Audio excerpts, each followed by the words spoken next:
Pak Insinyur Muhammad Agus Karmadi, MT. Saya persilakan Bapak.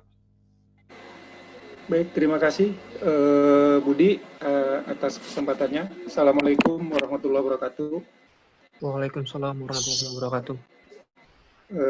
Selamat siang untuk anak-anak sekalian, dan Mas Aldo, selamat siang dan salam kenal. Mas Aldo Firdiansah ya, selamat kenal, salam kenal dari saya selaku pembimbing SMYAGI di kampus Universitas Pakuan Bogor. Pertama-tama, marilah kita panjatkan puji dan syukur kehadirat Allah Subhanahu wa Ta'ala, karena pada siang hari ini yang cerah, di tempat saya cerah, nggak tahu di tempat Anda sekalian apakah secerah hari ini. Kita bersyukur karena kita masih bisa bertemu lagi atau bersua di dalam acara kegiatan webinar yang diselenggarakan oleh SMYAGI Unpad. Ini judulnya panjang, jadi mungkin saya harus buka ininya dulu. Karena judulnya Structural Geology Observation from Above and Introduction to Remote Sensing and Subsurface Interpretation. Ini kelihatannya judul yang sangat menarik ya untuk diikuti oleh kita.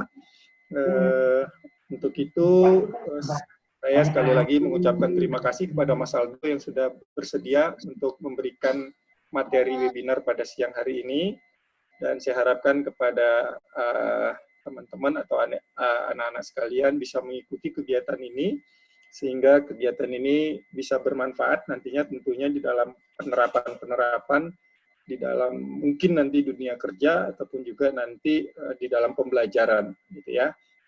Karena ini saya kalau melihat dari judulnya ini sangat menarik sekali ya, ada interpretasi bawah permukaan dan sebagainya. Itu yang dikaitkan dengan struktur geologi. Dan kepada anak-anak sekalian, silahkan kalian ikuti acara ini dengan seksama sampai tuntas. Dan terima kasih Budi sudah mengundang saya. Kemudian saya mohon maaf tidak bisa mengikuti acara ini sampai tuntas karena ada kegiatan lain yang tidak bisa saya tinggalkan. Mudah-mudahan kegiatan ini berjalan dengan lancar. Mudah-mudahan juga koneksinya bagus ya, nanti kedepannya tidak ada yang terputus karena saking banyaknya webinar kadang-kadang koneksi itu suka terganggu hubungan internetnya terutama. Saya kira itu saja dari saya. Sekali lagi selamat mengikuti acara kegiatan webinar ini. Waalaikumsalam. Terima kasih Pak Agus atas sambutannya. Kemudian mungkin selanjutnya kita masuk saja ke acara selanjutnya, yaitu adanya sambutan dari Ketua Prodi Program Studi Teknik Geologi kepada Pak Solihin, Pak Insinyur Solihin MT. Ada, silakan Pak, atau yang mewakilinya, Pak Saiful. Nggak ada. Oke, ini aja nih, di sini ada Kak Prodi kok. Silakan.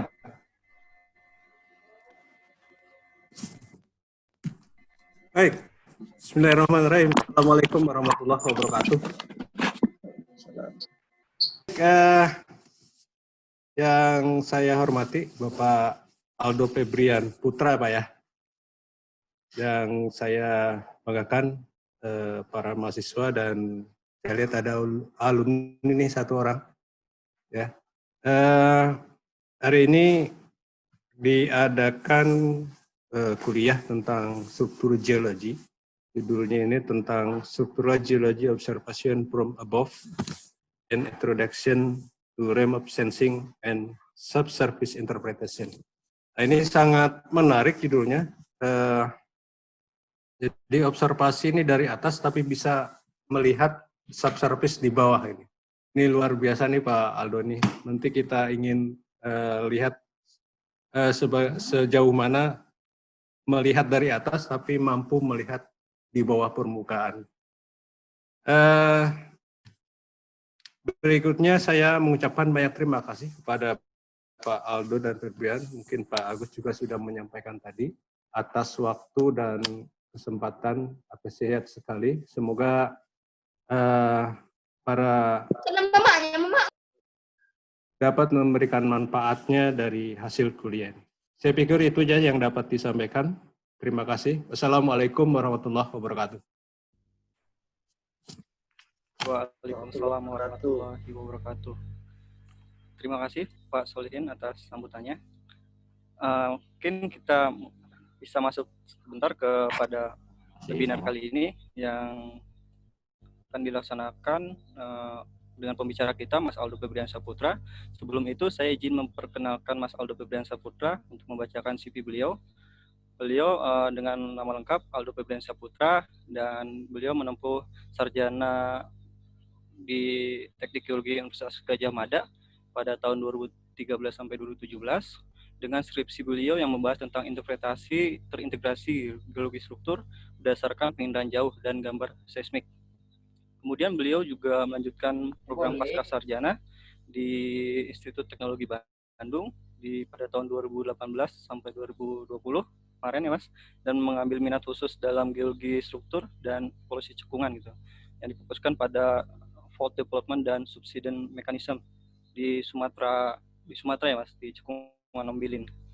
Nah, kemudian pengalaman Mas Aldo juga itu sebagai asisten peneliti di Laboratorium Geodinamika di Universitas Gadjah Mada dan terlibat dalam evaluasi prospek panas bumi di Sumatera dan dan bekerja di struktur geologi.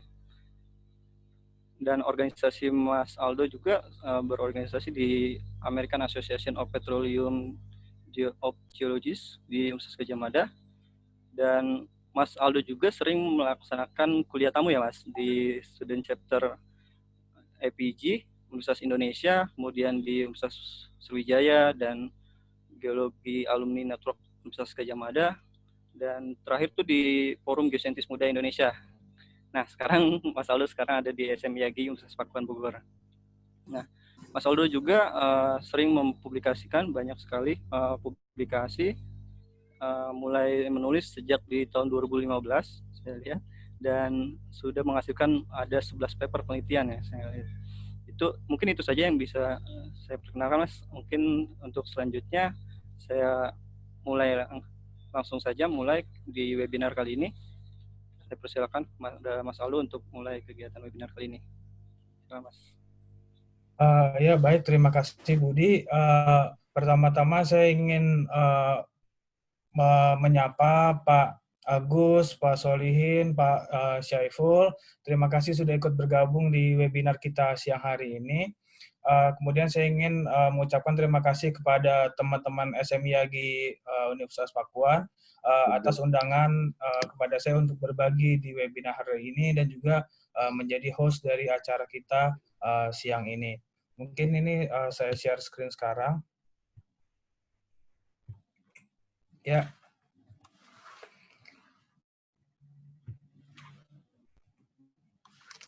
Oke. Baik. Dalam kesempatan kali ini saya ingin berbagi mungkin pengalaman saya melakukan studi, terutama untuk studi geologi struktur dengan mengintegrasikan remote sensing dan juga interpretasi di bawah permukaan. Nah, dalam hal ini, dalam hal remote sensing ini nanti kita akan belajar sama-sama untuk melihat fitur-fitur geomorfologi untuk mengetahui strukturnya. Kemudian untuk interpretasi bawah permukaan, kita akan kita akan mempelajari interpretasi dari data graviti dan juga contoh dari beberapa penampang seismik.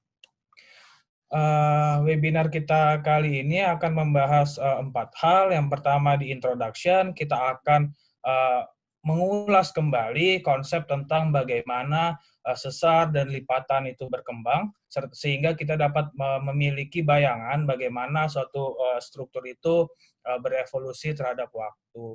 Kemudian yang kedua, kita akan belajar mengenai data dan scope of study, contoh-contohnya. Data yang akan kita gunakan di sini adalah dam, kemudian gravity, dan juga seismik. Nah, di sini kita akan melihat beberapa contoh dari studi-studi yang bisa dilakukan dari 3 data tersebut. Yang poin ketiga, setelah kita melihat scope studi data yang ada, kemudian merefresh kembali bagaimana suatu struktur itu terbentuk, kita akan melihat beberapa studi kasus yang ada di Indonesia. Kita akan melihat nanti penampang seismik di suatu cekungan, kita akan melihat bentukan morfologi dari suatu sesar, dan juga nanti kita akan mempelajari bagaimana ekspresi geomorfologi dari satu sabuk lipatan yang ada di Indonesia. Dan yang terakhir kita akhiri dengan kesimpulan.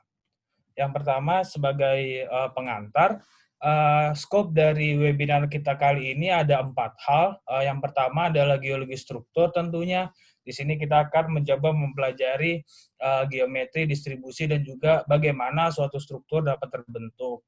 Geologi struktur itu akan kita tinjau setidaknya dalam 2 perspektif.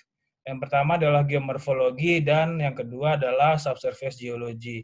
Dalam hal ini, aspek geomorfologi yang akan kita bicarakan meliputi morfotektonics. Di sini kita akan melihat fitur-fitur morfologi dalam skala tektonik, dalam skala regional. Kemudian kita juga akan membahas, kita akan melihat bagaimana fitur struktur tersebut mewujud sebagai fitur geomorfologi.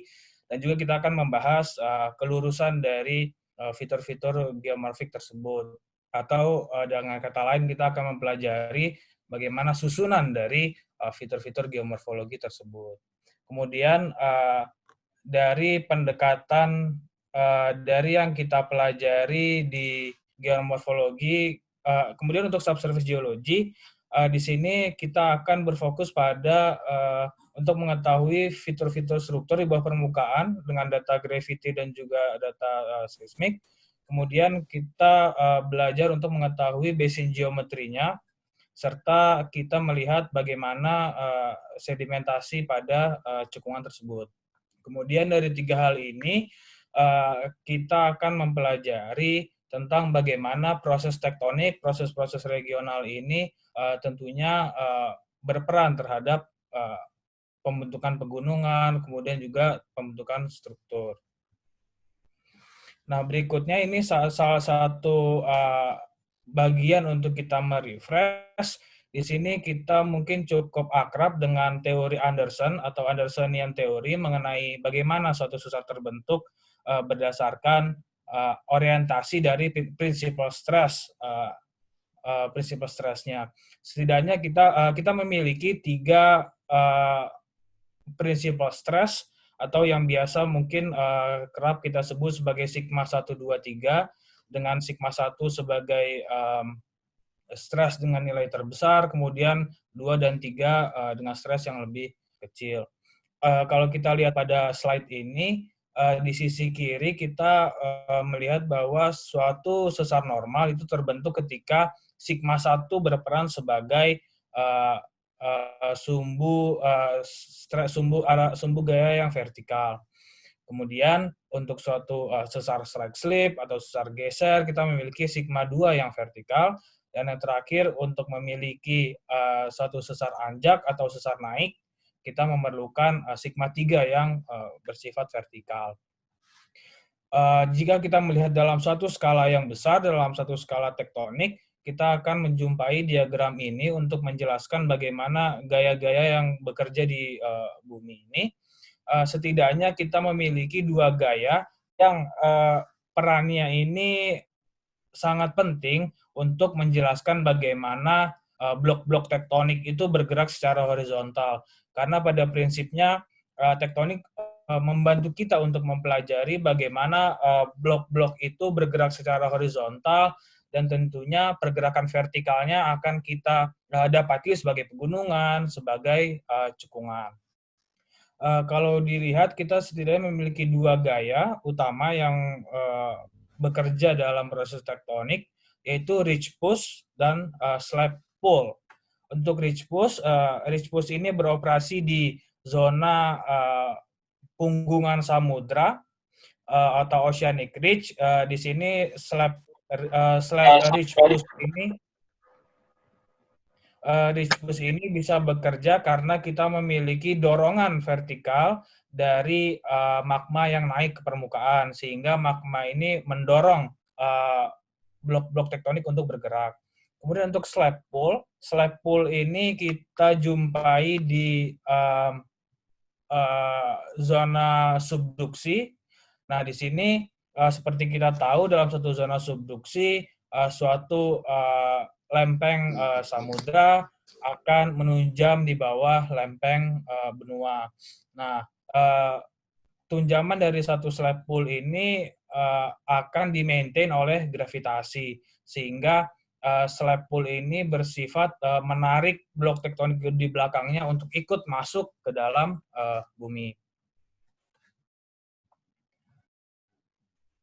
Nah, kemudian di sini kita akan mempelajari mengenai bagaimana suatu normal fault itu berkembang. Jadi kalau dalam diagram ini kita melihat bahwa satu sesar normal itu jika tersusun bersama-sama dalam ruang yang besar akan membentuk suatu cekungan atau yang kerap kita sebut sebagai rift basin. Nah, dalam model Goldthorpe and Leader tahun 2000 ini, kita melihat bagaimana sesar normal itu berkembang pada tahap inisiasi cekungan. Nah, kalau dalam diagram ini bisa kita lihat, diagram ini juga menggambarkan bagaimana proses sedimentasi yang terjadi. Nah, kalau kita perhatikan dalam diagram ini, kita melihat bahwa sesar-sesar normal ini tersusun secara tersegmen kuat. Jadi kalau kita lihat ini sesar normalnya dalam tanda kutip pendek tersegmentasi dan tidak saling terhubung. Dan karena proses penurunan cekungannya itu belum cepat, sehingga dan juga relief topografi yang terbentuk belum terlalu berarti, maka lingkungan pengendapan yang dominan yang kita jumpai adalah fluvial. Tetapi kemudian di tahap berikutnya, di fase interaction and linkage, di sini sesar normal tersebut akan saling terhubung dan juga subsidence yang terjadi semakin cepat. Nah, oleh karena itu di sini kita melihat scope dari sesar normal yang jauh lebih panjang dibandingkan dengan fase sebelumnya, dan juga karena subsidence tektonik yang sangat berarti, di sini lingkungan pengendapannya berubah dari yang awalnya dominan oleh fluvial. Nah, di sini kita bisa memiliki pengendapan lacustrine atau pengendapan danau.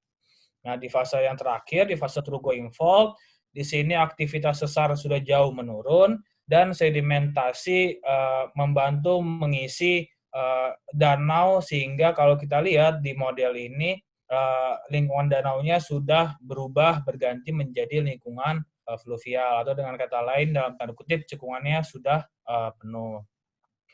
Kemudian kita melihat struktur yang lain. Di sini kita melihat bagaimana suatu sesar anjak itu berkembang. Kalau kita lihat di gambar sebelah kiri, ini adalah model dari in-sequence thrusting, atau bagaimana satu sesar anjak ini maju ke depan. Nah, jadi kalau kita lihat dalam gambar sebelah kiri, kita misalkan di sebelah kiri ini adalah north, kemudian di kanan adalah south, maka dengan sesar anjak yang dippingnya ke arah utara, nah maka blok-blok ini akan bergerak terus ke arah selatan. Nah, ketika blok pertama ini sudah terbentuk, kemudian sesar anjaknya akan berpindah pada rem berikutnya atau pada sesar anjak berikutnya, dan kemudian kita memiliki blok kedua yang terangkat pada saat sesar di blok pertama menjadi tidak aktif. Nah, seperti inilah kira-kira ilustrasi bagaimana suatu sesar anjak itu berubah sepanjang waktu. Kemudian ada juga satu hal yang perlu kita perhatikan ketika mempelajari satu sistem sesar anjak adalah bahwa perpindahan atau seberapa jauh blok tektonik itu bergerak sepanjang jurus itu bisa berubah. Kalau dalam gambar di sebelah kanan, gambar dari Van der Plam dan Marshak tahun 2004 ini mengilustrasikan bahwa dari nomor 1, dari bagi nomor 1, 2, ketiga, keempat, di sini kita akan melihat di displacement yang semakin besar.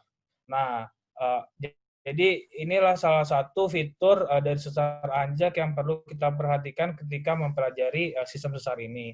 Nah, lalu kenapa sesar anjak ini bisa memiliki displacement yang berbeda-beda sepanjang strike-nya? Nah, hal ini difasilitasi,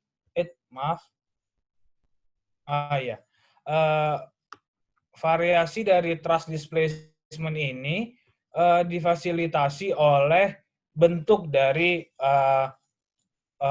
sistem sesar anjak itu sendiri. Kalau kita lihat di gambar di sebelah kiri, kita memiliki frontal ram atau sesar anjak yang tegak lurus terhadap arah dorongan tektoniknya. Kemudian itu kita namakan sebagai frontal ram.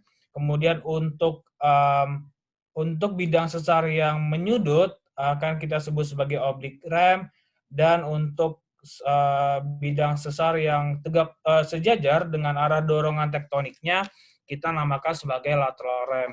Sehingga di gambar sebelah kiri di blok bagian A ini kita dapat melihat gambaran 3 dimensi bagaimana satu sistem sesar anjak itu yang bisa berkembang. Nah, kemudian untuk yang berikutnya di sini kita melihat perkembangan satu sistem sesar geser atau strike slip fault.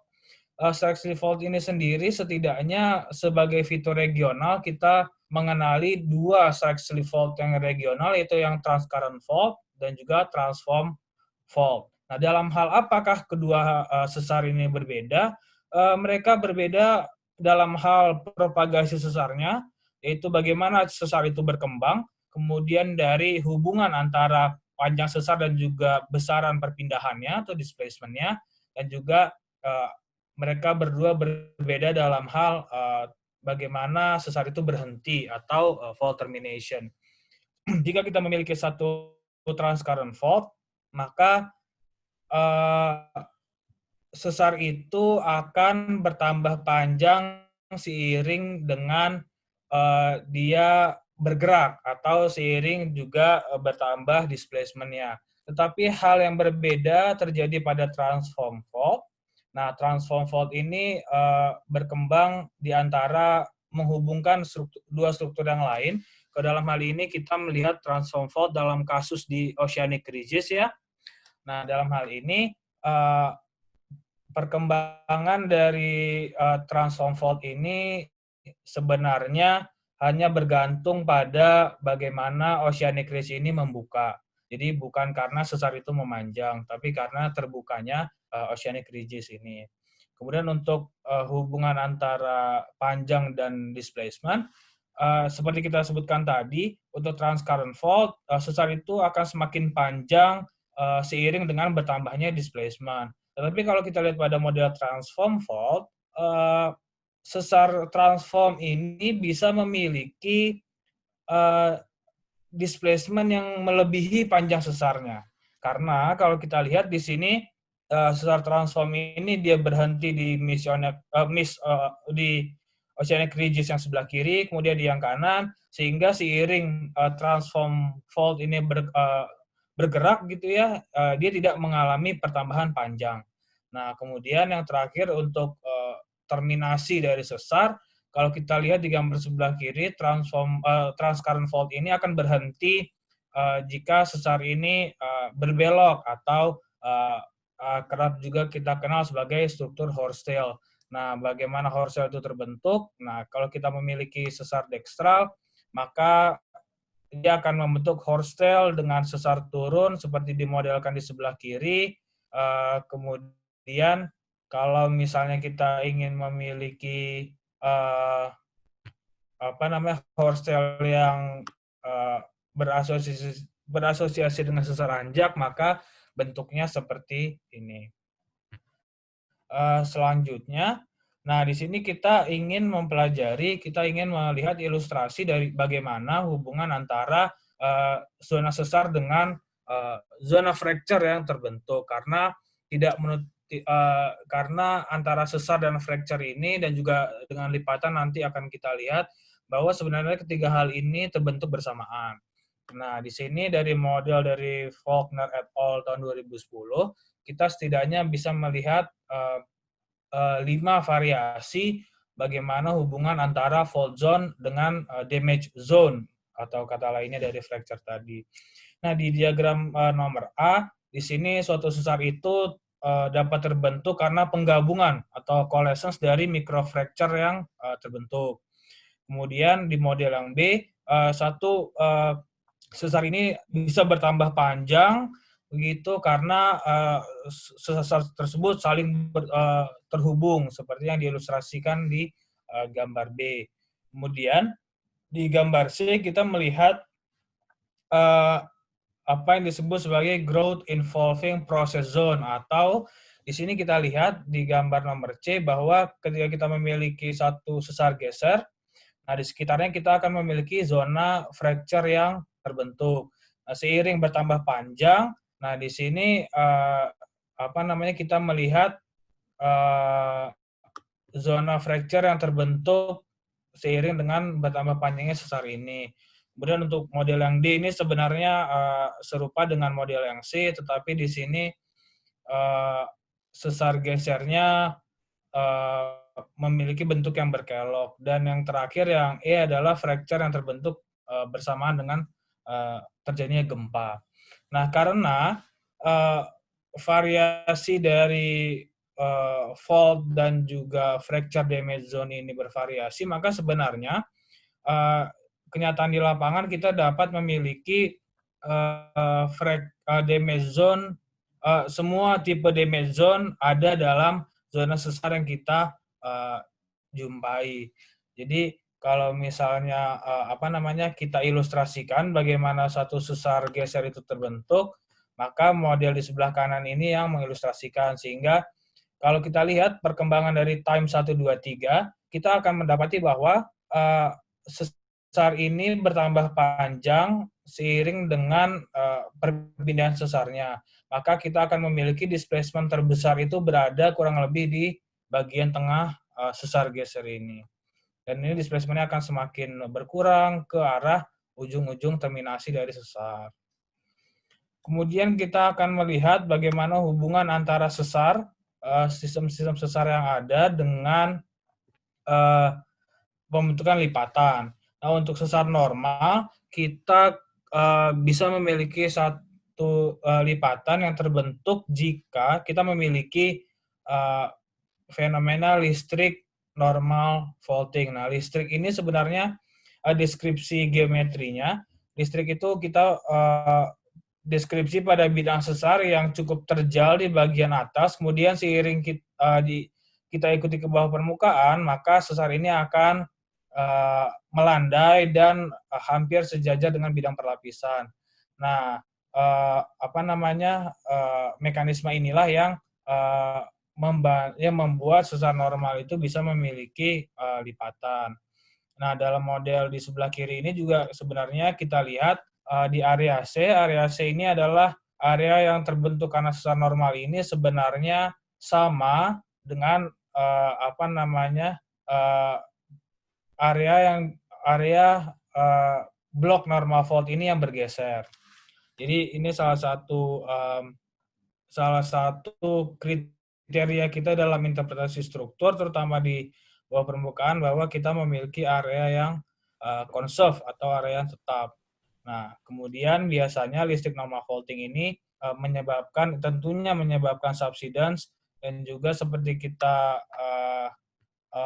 lihat gitu ya, kita akan memiliki bentukan sedimen, endapan sedimen yang membaji atau menebal ke arah bidang sesarnya.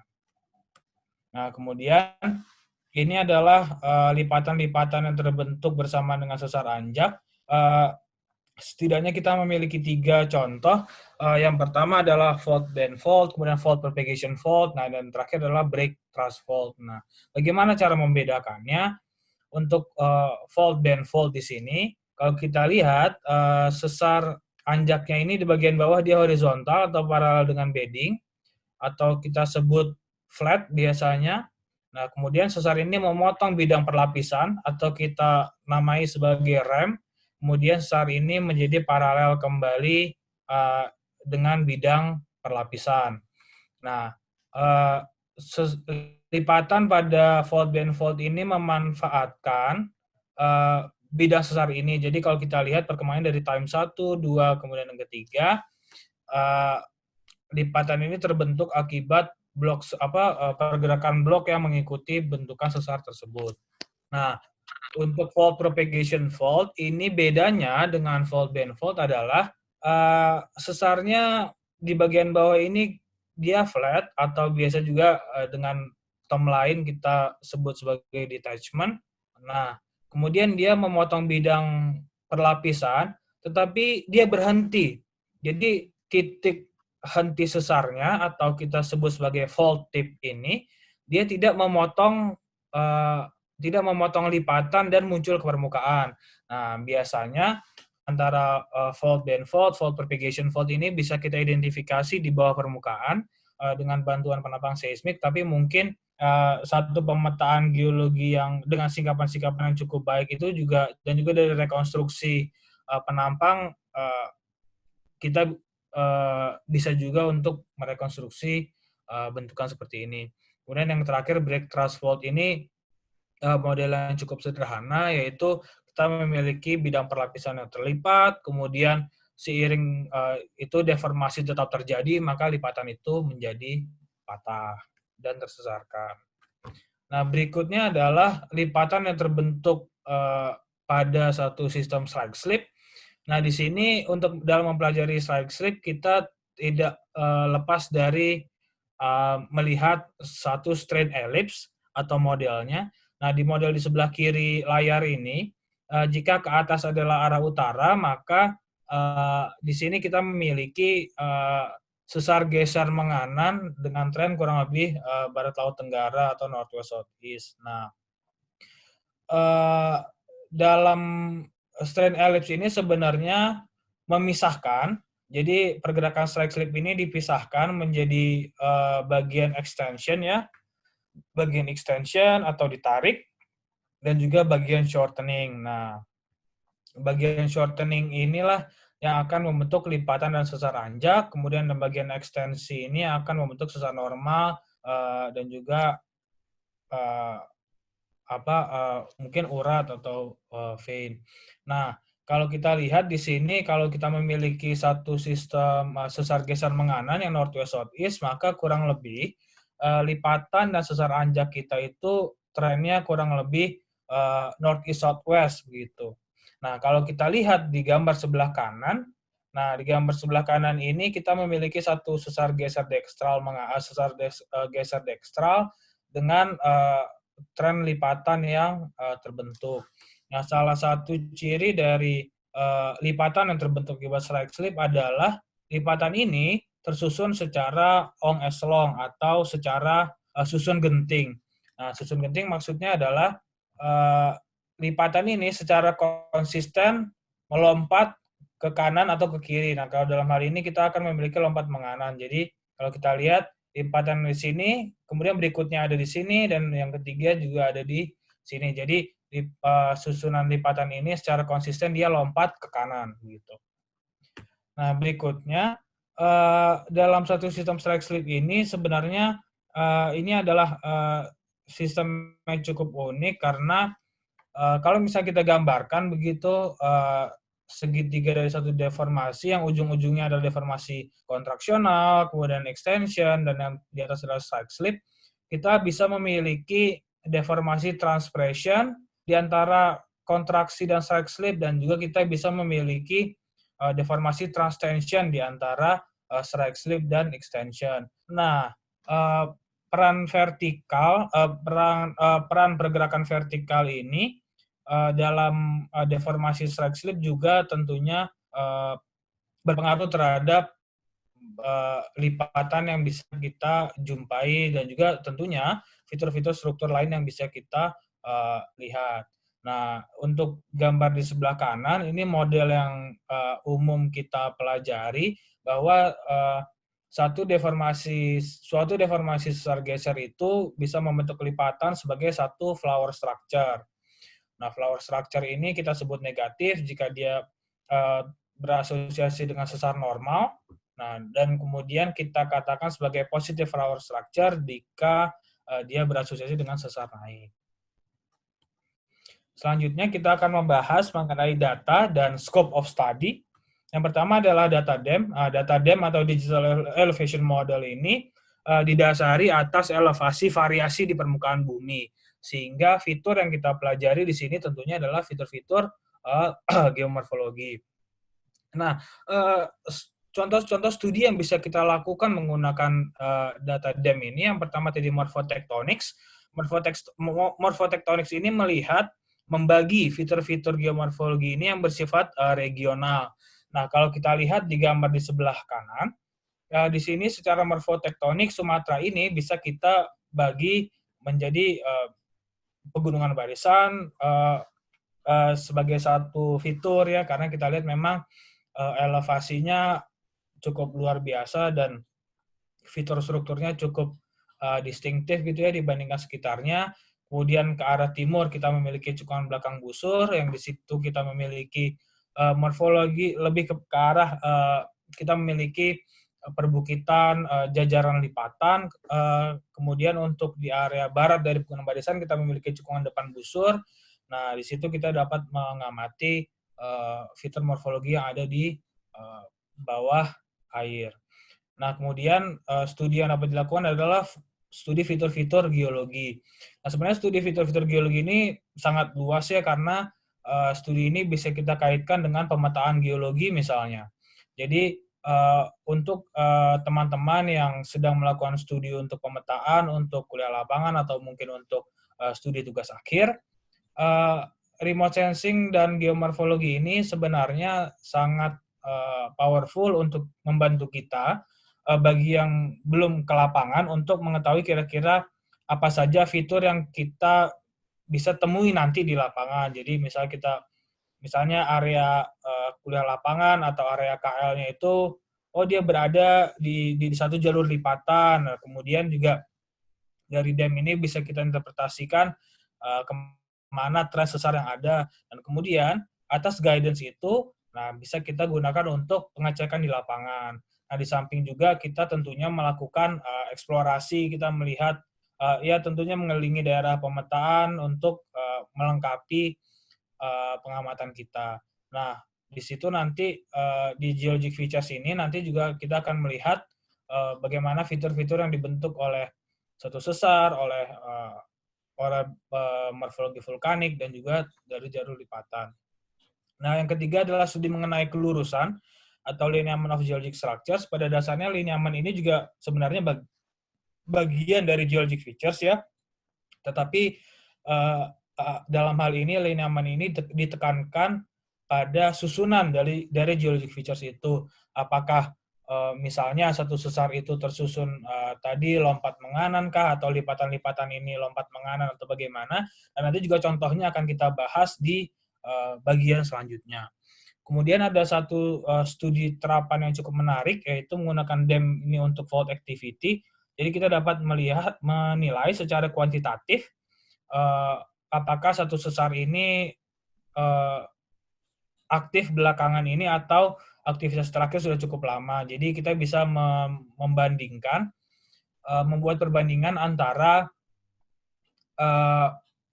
panjang sesar di lineamen tersebut dengan bentukan gawir sesarnya. Jadi kalau gawir sesar sudah cukup berliku, gitu, artinya pergerakan terakhir itu cukup ya a long time ago seperti itu.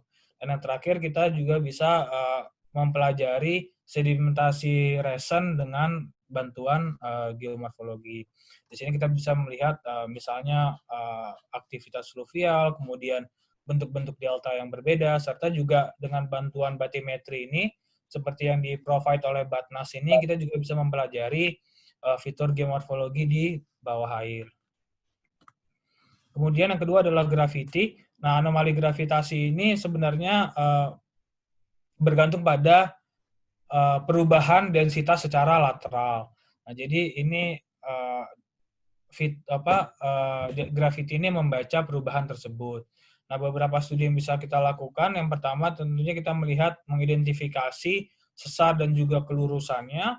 Kemudian kita bisa mempelajari basin structure. Di sini kita bisa melihat bagaimana lipatannya miring, maksud saya cekungan ini misalnya miring ke satu arah dan bagaimana bentukan cekungannya itu bisa dipelajari dengan gravity. Dan kemudian kita juga bisa mempelajari hadirnya tubuh magmatisme dengan bantuan dari data gravitasi. Nah, kalau kita lihat misalnya di contoh sebelah kanan ini adalah complete Bogie anomaly di Central Sumatra Basin, data dari BGI. Kita melihat bahwa di Central Sumatra Basin ini kita memiliki 2 tren cekungannya, yaitu tren Barat Laut Tenggara, itu diwakili oleh Central Deep, kemudian Kampar dan Beruk, dan yang lainnya. Dan juga kita memiliki tren Utara Selatan. Nah, tren Utara Selatan ini salah satu subcekungan yang sangat terkenal yaitu Bengkalis Trough. Nah, dan juga selain itu biasanya data gravity ini diinterpretasikan bersamaan juga dengan data magnetik. Nah, data magnetik ini juga fokusnya pada kelurusan fitur-fitur struktur dan magmatik. Kemudian yang ketiga adalah interpretasi dari data seismik refleksi. Data seismik ini bergantung pada perubahan dari akustik impedance. Nah, studi yang dapat kita lakukan yang pertama subsurface mapping. Sebenarnya subsurface mapping ini satu studi yang cukup luas ya, karena kita di sini mengidentifikasi fitur-fitur struktur dan juga sedimentasi. Nah, misalnya kalau kita lihat di contoh di sebelah kanan dari publikasi Banu Karso et al. Ini di offshore North Sumatra Basin. Nah, dengan bantuan seismik refleksi ini kita dapat melihat paket-paket sedimen ini yang mana yang terbentuk bersama dengan sesar dan juga paket sedimen yang terbentuk setelah pergerakan sesar. Nah, makanya kita menamakan endapan itu sebagai sindrift ya misalnya, karena pengendapan ini bersamaan dengan pergerakan sesar. Kemudian ada post-rift. Nah, di post-rift ini aktivitas sesar sudah jauh menurun begitu. Jadi kita bisa memiliki endapan sedimen yang berada di atas hanging wall. Maksud saya footwall, satu bidang sesar, kemudian melampar luas. Nah, kemudian studi yang bisa kita lakukan juga studi sejarah pengendapan. Nah, ini juga satu skop studi yang cukup luas untuk kita mempelajari bagaimana seismik ini dapat menunjukkan bentukan dari paket-paket sedimen yang ada. Kemudian untuk struktur, nah yang terakhir adalah restorasi struktur atau kita melihat struktur pada saat pengendapan dari unit tersebut. Misalnya, kalau dari contoh seismik di sebelah kanan ini, kita bisa melihat bagaimana konfigurasi strukturnya ketika horizon warna biru ini itu flat. Jadi kita membuat dia flat di horizon biru, maka di bawahnya kita akan melihat konfigurasi struktur pada saat pengendapan horizon biru tersebut.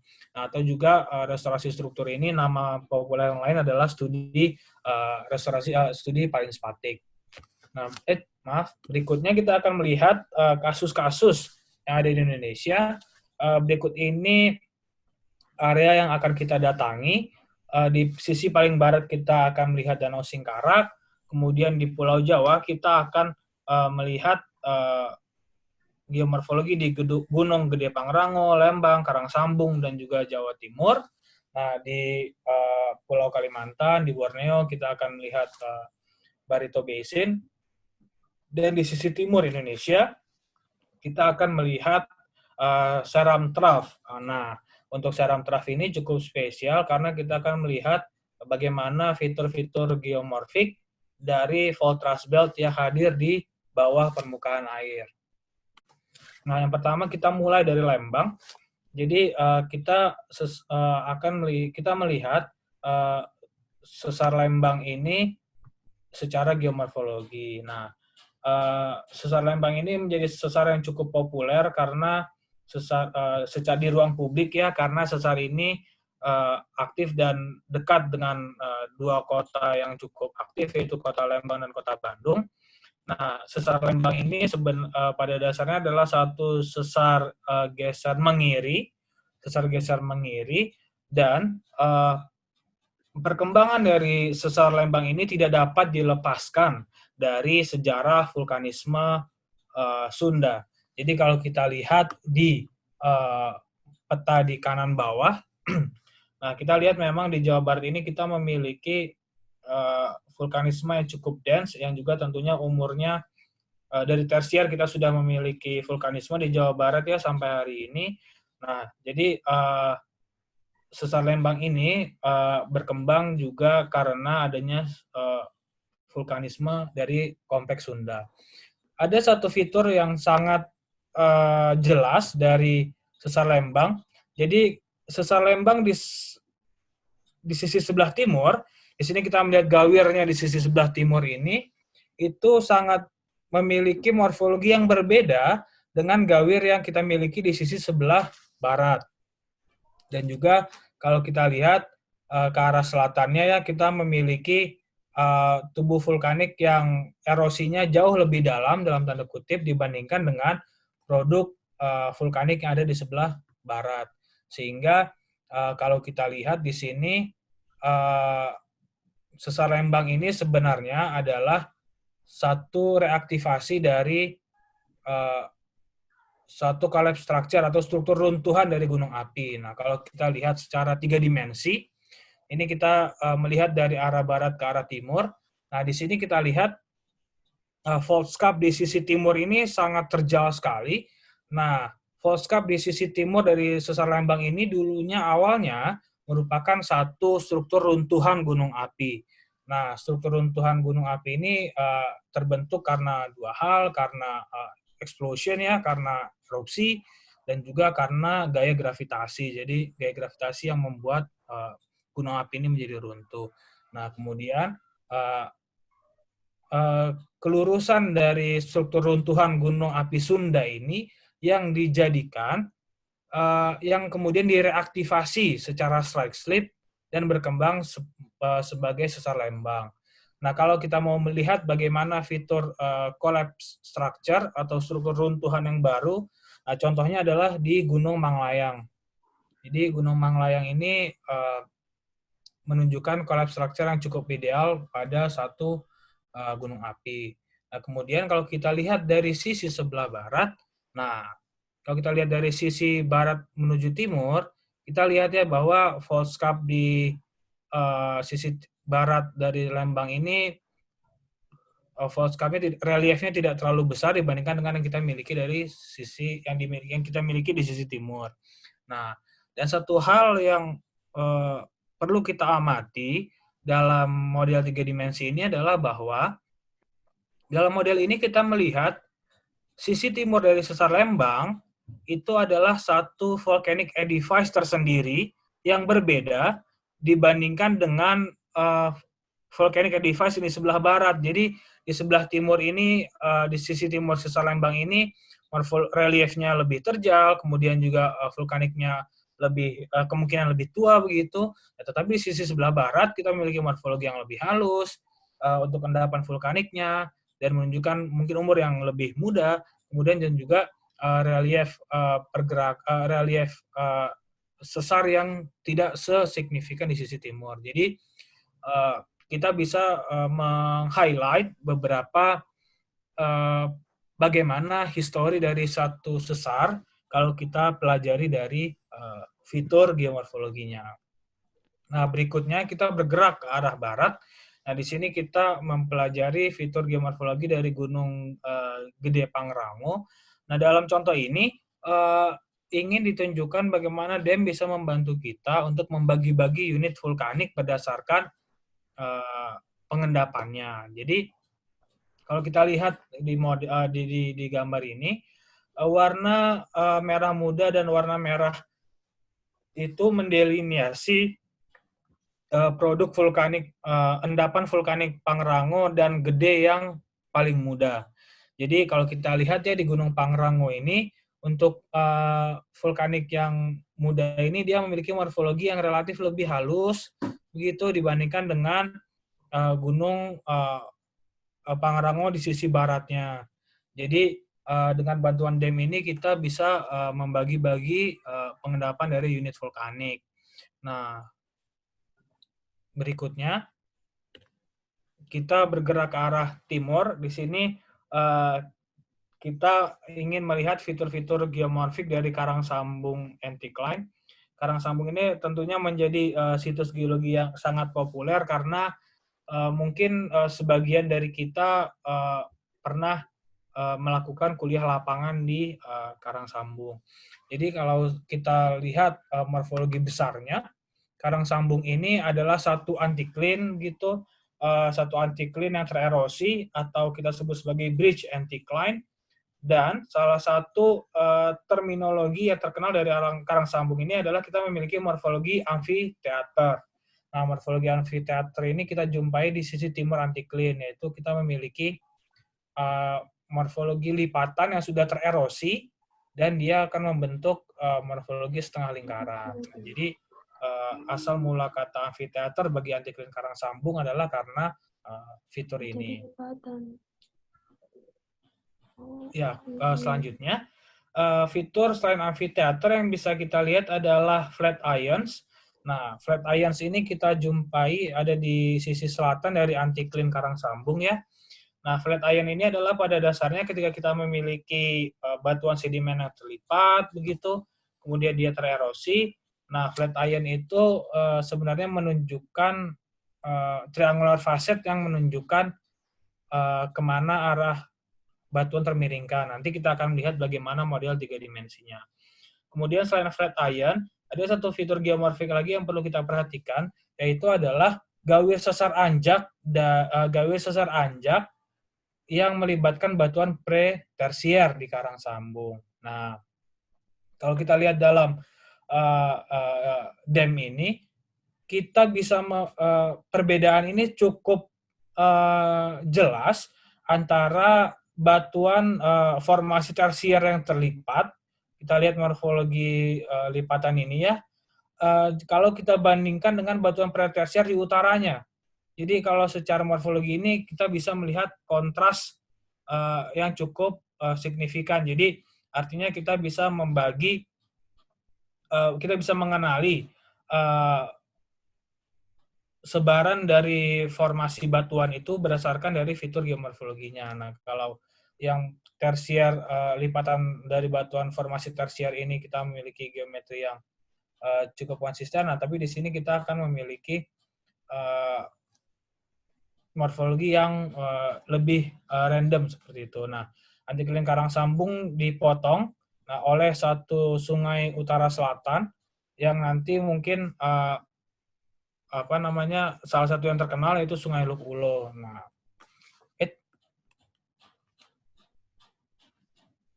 Nah, ini kalau kita lihat flat ion dari sisi selatan anticline Karangsambung ini sebenarnya triangular facetnya ini dia tajamnya pointing ke arah selatan. Ini konsisten dia pointing ke arah selatan. Nah, ini juga menandakan dia berarti batuan termiringkan ke arah selatan. Kemudian juga kita memiliki kelurusan ya di selatan flat ion ini. Nah, kelurusan ini adalah kontak formasi antara formasi Waturanda dan formasi Penosogan. Nah, berikutnya, di sini kita akan melihat fitur morfotektonik di Jawa Timur. Di Jawa Timur ini kita memiliki 4 jalur pegunungan.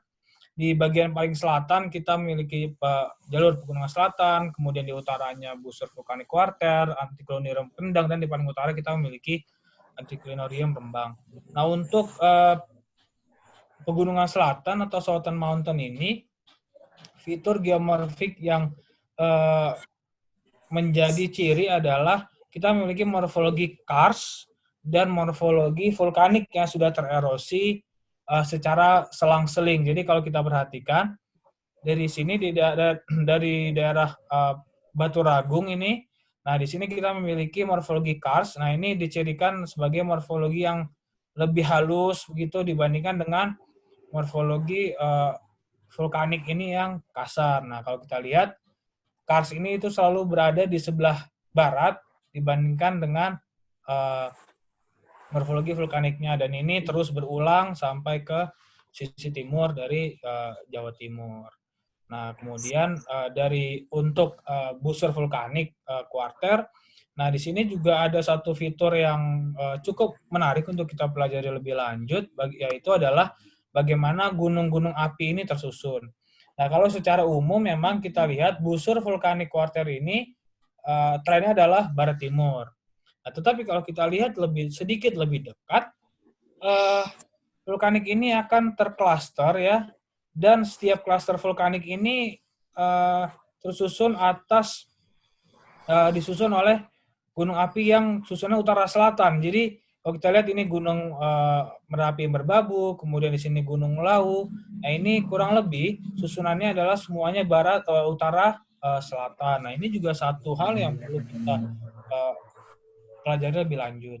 Nah, kemudian untuk antiklinorium Kendeng, antiklinorium Kendeng ini cukup menarik karena kita memiliki fault thrust belt yang juga kita memiliki vulkanisme dari Gunung Lasem. Jadi Gunung Lasem berada di sini, dan Gunung Lasem ini juga kerap menjadi pembagi, yaitu menjadi pembagi jadi Kendeng Barat dan juga Kendeng Timur. Nah, kalau kita lihat di Kendeng Barat ini, zona lipatannya dia melebar ke arah barat begitu. Nah, tetapi kalau di Kendeng sebelah timur, nah semakin ke arah timur ini lipatannya secara morfologi semakin menyempit. Nah, yang terakhir di paling utara kita memiliki antiklinorium Rembang. Nah, antiklinorium Rembang ini karakternya sangat berbeda dibandingkan dengan Kendeng karena kita memiliki susunan lipatan yang sangat khas. Nah, kita akan mempelajarinya lebih lanjut di slide berikutnya. Nah, di dam ini kita melihat bahwa antiklinorium Rembang ini memiliki tren lipatan yang kurang lebih adalah barat timur, dan satu hal yang paling menarik adalah lipatan-lipatan ini tersusun secara susun genting atau ong eslong. Nah, di sini kalau kita lihat yang kuning ini mengindikasikan trace lipatannya ya. Jadi kalau kita lihat dari lipatan yang ini dia lompat ke kiri, kemudian setelah lipatan yang ini ke kiri kembali. Jadi kita memiliki susunan lipatan yang left stepping begitu. Nah, susunan ong eselong ini seperti kita bahas pada bagian sebelumnya juga mengindikasikan peranan dari deformasi strike slip pada saat pengangkatan antiklinorium Rembang. Nah, sebenarnya ada satu hal yang cukup menarik lagi kalau kita pelajari di morfologi Jawa Timur Utara ini, yaitu selain kita memiliki lipatan yang tersusun secara susun genting ya, ong eselong, ada satu fitur lagi yang cukup khas, yaitu kita seolah memiliki dua blok tektonik, dua blok struktur ya, di bagian ini, kemudian di sisi timur. Jadi kalau kita lihat misalnya morfologi yang ada di selatan ini ya, oh ini jelas memang ini satu lipatan begitu. Tetapi kalau kita melihat blok yang ada di sini, ini secara morfologi seolah dia sebagai blok struktur yang termiringkan atau tilted block. Nah, kalau kita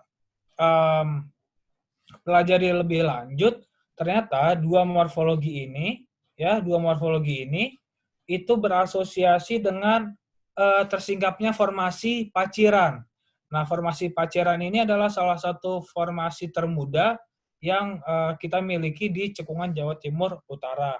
Sehingga sebenarnya bisa kita lihat sebenarnya formasi paciran ini merekam deformasi yang cukup akhir dari keseluruhan orogenesa yang terjadi di cekungan Jawa Timur Utara. Selanjutnya kita melihat bentukan dari drainage pattern atau pola pengaliran sungai di Northeast Java. Nah, secara regional kita setidaknya memiliki dua pola pengaliran, yaitu pola trellis dan pola radial. Nah, pola trellis ini seperti kita lihat pada gambar, memang terbentuk di antara dua jalur pegunungan, misalnya di antara Kendang dan Rembang. Di sini kita memiliki sungai dengan pola yang trellis. Apa ciri dari trellis ini? Cirinya adalah kita memiliki sungai utama, kemudian anak sungainya atau tributary-nya itu terhubung dengan sungai utama itu kurang lebih tegak lurus. Dan juga trellis ini berkembang pada tatanan lipatan, dan juga trellis ini dipengaruhi oleh bidang perlapisan. Nah, kemudian kita juga memiliki pola radial. Nah, pola radial ini terbentuk karena kita memiliki gunung api ya. Misalnya ini adalah Gunung Lawu, kita memiliki pola yang radial. Kemudian di sisi utara kita memiliki Gunung Muria. Nah, Gunung Muria ini vulkanismenya cukup unik. Nah, mungkin ini bisa jadi salah satu kuis Mas Budi di akhir acara. Mungkin nanti ada audiens yang ingin, atau teman-teman mahasiswa yang ingin menjelaskan kenapa kita punya Gunung Muria, kita punya Gunung Lasem yang sangat jauh di utara dibandingkan dengan busur gunung api kuarter yang kita miliki. Nah, mungkin itu bisa jadi kuis nanti di akhir, Mas Budi. Nah, kemudian dari Jawa Timur kita terbang jauh ke barat, kita belajar di Sumatera, kita lihat Danau Singkarak. Nah, dari kasus di Danau Singkarak ini sebenarnya kita ingin mempelajari bagaimana satu geomorfologi ini bisa membantu kita melihat sesar yang membentuk cekungan. Nah, seperti kita tahu, Danau Singkarak ini terbentuk karena aktivitas dari sesar Sumatera. Jadi kita memiliki suatu morfologi yang kita kenal sebagai Pulau Part Basin. Nah, sebenarnya kalau kita ikuti dari daerah Singkarak, Solo, Talang, kita memiliki dua geometri Pulau Part Basin yang berbeda. Jadi kalau kita lihat ya di sisi utara, di huruf A itu, Danau Singkarak itu sebagai Pulau Part Basin itu memiliki bentuk seperti perisai. Nah, tetapi kalau kita bergerak ke arah tenggara ya, kita lihat di cekungan Talang itu misalnya, nah kita memiliki Pulau Part Basin yang bentuknya lebih ke arah persegi panjang, atau mungkin dalam terminologi strukturnya bentuk yang romboidal begitu. Nah, Pulau Part Basin ini di Talang ini diisi oleh aktivitas vulkanisme dari Gunung Talang dan vulkanisme danau di bawah. Jadi Gunung Talang dan danau di bawah ini menjadi salah satu contoh bagaimana vulkanisme itu berkembang di dalam Pulau Part Basin. Nah, kemudian kita memiliki satu fitur lain lagi, atau fitur B atau cross basin fault. Jadi sebenarnya cross basin fault ini adalah sesar geser yang memotong bagian tengah Pulau Part Basin. Jadi karena Pulau Part Basin ini pada dasarnya penggabungan ya antara strike slip dengan sesar normal. Nah, Danau Singkarak, Solo, dan Talang ini dia bergeser secara mengana sambil membuka.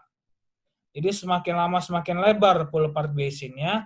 Nah, untuk memudahkan deformasi yang terjadi, nah sesar geser itu kalau Pulau Part Basin-nya sudah sangat lebar, nah maka dia akan dalam tanda kutip ya melangsingkan kembali, begitu zona deformasinya menjadi cross basin fault. Jadi sesar yang berwarna kuning ini sesar yang memotong bagian dalam dari satu Pulau Part Basin agar zona deformasi ini tidak terlalu lebar.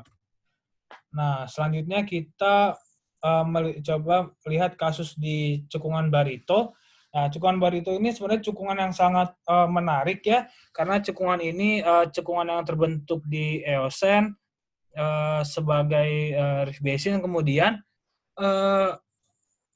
pengangkatannya atau uplift-nya itu dipengaruhi oleh pengangkatan dari Pegunungan Meratus di sisi timurnya. Jadi kalau kita lihat di dam di sebelah kiri layar ini, north east southwest inilah tren dari Pegunungan Meratus.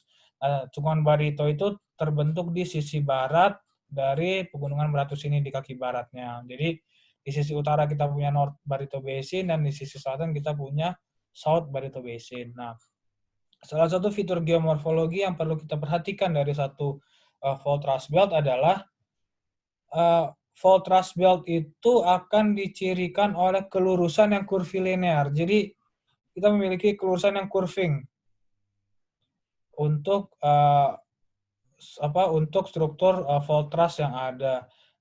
Nah, di slide selanjutnya kita akan melihat penampang seismik yang memotong cekungan South Barito Basin di bagian utara. Nah, di penampang ini adalah penampang berarah barat laut tenggara. Nah, di sini kita lihat bahwa cekungan Barito ini saat ini konfigurasi strukturnya adalah miring ke arah pegunungan Meratus di sisi timurnya. Nah, kalau kita perhatikan lebih detail, kita lihat variasi ketebalan dari formasi Tanjung. Jadi formasi Tanjung ini terbentuk di Eosen sampai Oligosen di Eosen dan menjadi endapan sindrift atau endapan yang bersamaan dengan pembentukan cekungan. Nah, kalau kita lihat dari formasi Tanjung ini sebenarnya ketebalannya ini tidak dikontrol oleh naiknya Meratus. Kalau kita lihat di sisi northwest ini ya, formasi Tanjung ini cukup tebal. Nah, kemudian di sisi timur gitu dekat pegunungan Meratus, nah ini agak menipis. Jadi memang mungkin dari penampang ini sebenarnya ingin menceritakan bahwa aktivitas tektonik yang terjadi pada saat pengendapan formasi Tanjung ini dominannya adalah pembentukan rift basin dan bukan pegunungan Meratus. Nah, tetapi kemudian pegunungan Meratus ini mulai terangkat itu pada saat pengendapan dari formasi Warukin ke atas dan mencapai puncaknya di akhir Miosen di Pliocene pada saat pengendapan dari formasi Dahor.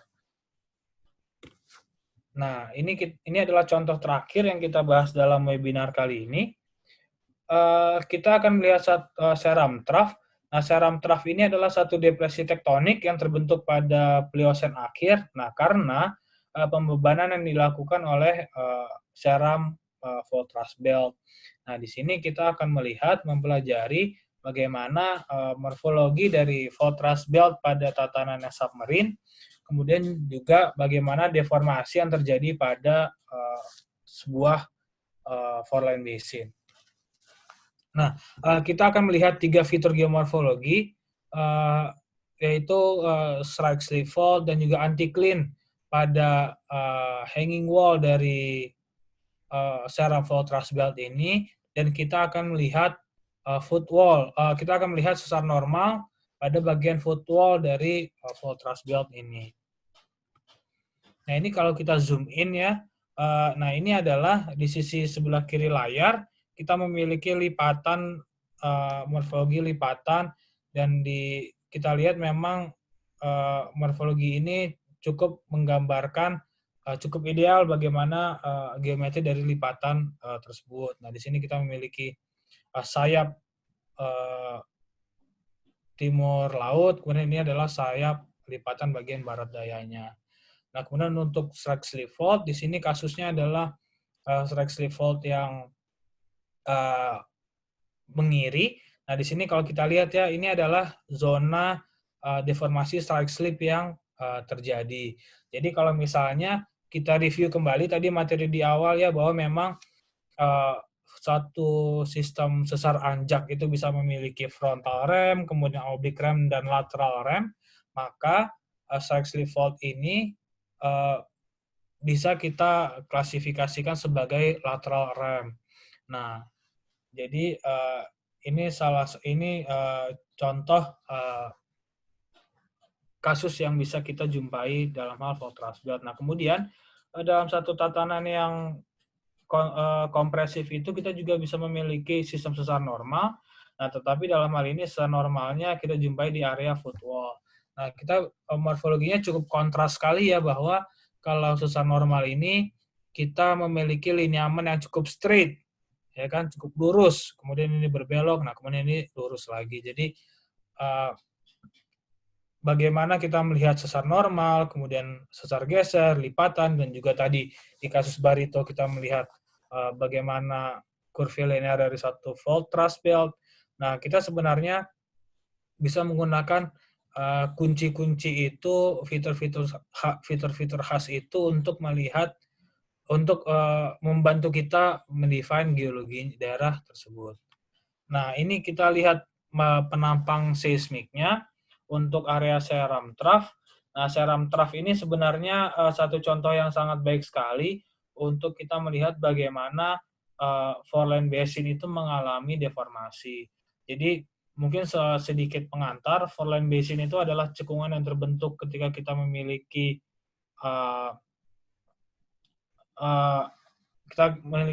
blok tektonik yang mengalami kolisi atau mengalami atau saling bertabrakan. Nah, kita akan memiliki baji sesar anjak atau truss wedge di salah satu sisinya. Nah, truss wedge inilah yang akan membentuk morfologi positifnya ya. Nah, dan cekungan yang terbentuk ini umumnya kita sebut sebagai fordip. Nah, kalau dalam interpretasi dari Patria and Hall 2017 ini, kita bisa melihat bahwa di bagian bawah atau endapan awal dari fordip di Seram Trough ini, dia sifatnya transgressive sequence atau transgresif. Nah, kemudian semakin ke atas, dari warna jingga berubah menjadi kuning muda, dan di sini endapannya berubah menjadi endapan progradasional. Nah, kemudian warna hijau ini juga prograding. Jadi, kita memiliki satu sistem pengendapan yang transgresif, kemudian dilanjutkan dengan pengendapan yang progradasional di satu fordip. Nah, ini juga merupakan satu pola yang umum kita jumpai ketika mempelajari stratigrafi di fordip. Kemudian, mengapa Seram ini bisa menjadi contoh deformasi dari suatu foreland basin? Karena kalau kita lihat, unit yang berwarna jingga, kuning, dan hijau ini awalnya adalah endapan di satu fordip. Nah, tapi karena fault thrust belt ini atau tadi kita katakan sebagai truss wedge ini aktif kembali, nah maka sebagian endapan fordip ini mengalami thrusting dan juga terlipat. Nah, jadi ini salah satu contoh yang juga cukup baik untuk kita mempelajari kasus ini. Nah, ini adalah bagian terakhir, bagian kesimpulan. Dalam webinar ini, pada dasarnya saya ingin berbagi bahwa apa yang kita pelajari di geologi, apa yang kita ceritakan, kita presentasikan dari geologi adalah sebenarnya kita menyusun sejarah gitu. Jadi kalau kita akan memiliki penjelasan sejarah yang komprehensif kalau kita melihat dari beberapa perspektif yang berbeda-beda gitu. Jadi kalau dalam webinar ini tadi kita membahas bagaimana remote sensing, kemudian gravity dan seismik ini bisa membantu kita mendefine geologi strukturnya. Nah, demikian juga di bidang-bidang geologi yang lain. Jadi ini adalah salah satu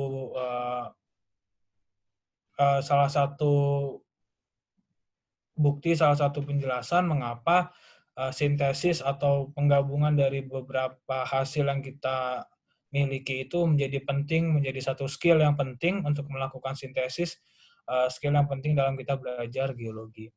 Nah, mungkin demikian dari saya. Terima kasih.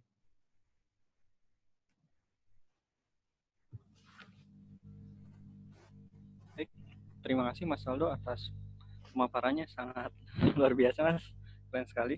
Nah, bagi teman-teman yang ingin bertanya kepada Mas Aldo, dipersilahkan dengan menuliskan format nama dan instansi, kemudian pertanyaannya. Mungkin di sini udah ada satu pertanyaan Mas dari Alif Fikar Cukup dari mahasiswa Universitas Pakuan, ingin bertanya. Mau ditanyakan langsung, Mas Alif? Silakan di-unmute.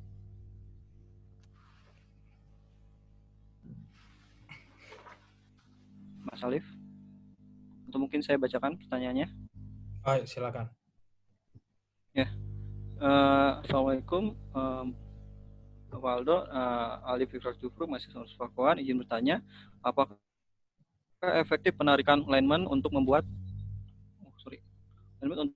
peta FFD atau fault fracture density suatu daerah dari data DEM sebagai kajian awal penentuan zona permeable panas bumi sebelum nantinya melakukan pemetaan langsung ke lapangan dan nantinya dihubungkan dengan data landaian suhu di lapangan tersebut. Dan apakah saat penarikan alignment kita perlu mengatur pseudosun dalam keadaan sudut berbeda? Dan dalam kondisi sudut berapa saja pseudosun berapa yang ideal untuk penarikan alignment-nya? Terima kasih, Mas Aldo. Ya, baik, terima kasih Budi. Ini pertanyaannya cukup panjang ya, mungkin kita bagi dulu nih. Pertama tentang FFD ya. Apakah efektif penarikan alignment untuk fault fracture density ya untuk daerah untuk penentuan zona permeable sebelum nantinya melakukan pemetaan langsung di lapangan. Nah, jadi seperti kita bahas tadi ya di sebelumnya bahwa remote sensing ini sebagai studi pendahuluan ini tentunya sangat efektif bagi kita dalam hal apa? Dalam hal memberikan gambaran awal sebelum kita ke lapangan. Dan salah satu keunggulan dari remote sensing dari studi geomorfologi ini adalah kita bisa mencakup area yang cukup luas. Nah, area yang luas ini juga tentunya belum tentu bisa kita akses ketika kita melakukan pemetaan di lapangan gitu. Dan contohnya juga untuk eksplorasi panas bumi misalnya. Nah, kadang-kadang juga kita ditantang oleh medan yang tidak mudah. Jadi outcrop itu juga jadi salah satu ya kalau outcropnya juga kurang itu juga jadi salah satu ini kendala untuk kita untuk mempelajari FFD. Nah, kemudian biasanya juga dibandingkan antara FFD yang kita create ya dari geomorfologi dengan FFD yang kita lakukan dari singkapan di lapangan. Nah, nanti kita lihat konsistensinya bagaimana, apakah memang tren lineaman geomorfologi itu apakah sangat terwakili juga dengan apa yang kita jumpai di batuan di lapangan. Nah, kemudian tadi sebentar, ini yang FFD dulu aja ya, biar nyambung. Nah, apakah saat penarikan lineaman kita perlu mengatur pseudosun? Nah, jadi pseudosun mungkin belum bagi teman-teman yang belum belum akrab dengan studi geomorfologi. Jadi kalau kita punya DEM, nah DEM itu bisa kita sinari dari arah yang beda-beda. Nah, kalau kita sinari dari arah yang beda-beda gitu ya, nih misalnya kita screen share nih ya. Ini sebentar, ini ambil contoh aja di Lembang nih ya. Oke, sebentar.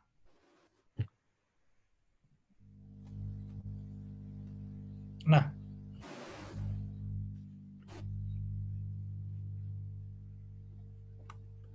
oke. Nah, ini kasus di Lembang ya. Jadi, kenapa jadi ini?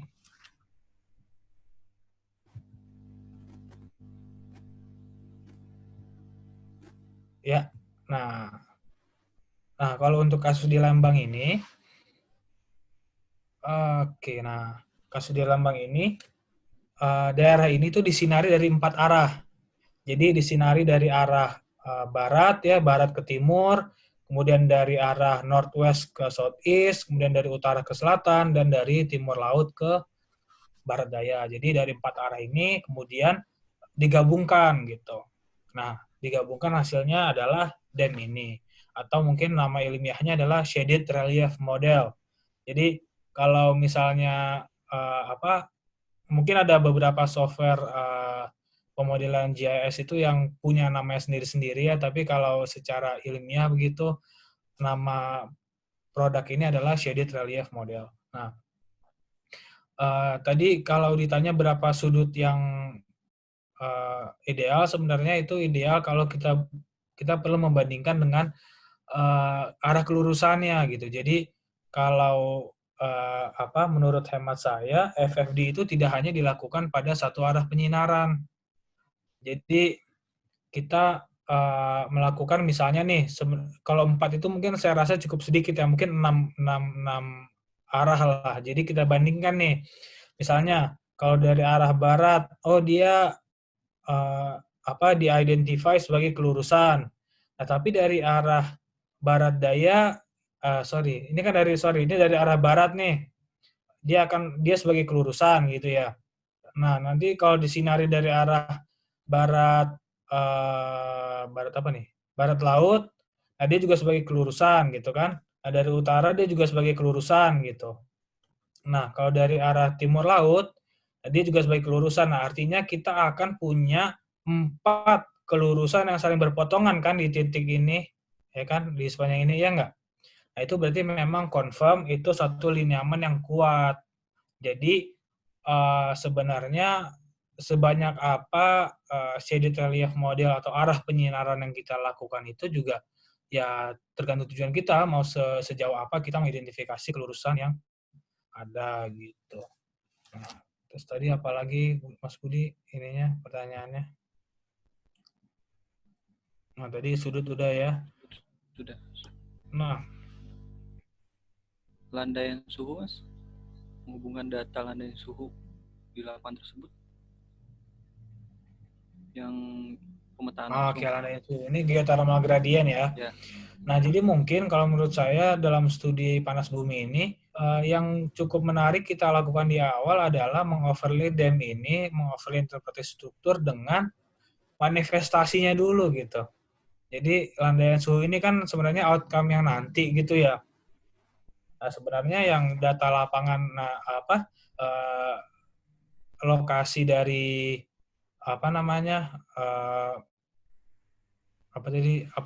lokasi dari manifestasi ini yang bisa kita lihat ini bagaimana hubungan dengan struktur, karena landaian suhu itu kan juga terpengaruh dari vulkaniknya itu sendiri. Artinya tubuh panas yang besar itu kan gunung apinya. Nah, sedangkan kita ingin mempelajari bagaimana fluida itu yang bergerak di sesar gitu. Jadi ini dua skala yang sangat berbeda gitu, Mas. Jadi sebenarnya struktur itu mungkin jauh lebih efektif menurut saya kalau kita overlay dulu dengan manifestasi panas buminya gitu. Mungkin itu Mas Budi. Ya, baik Mas. Bagaimana untuk Mas Alif, apakah sudah jelas atau ada yang masih dipertanyakan?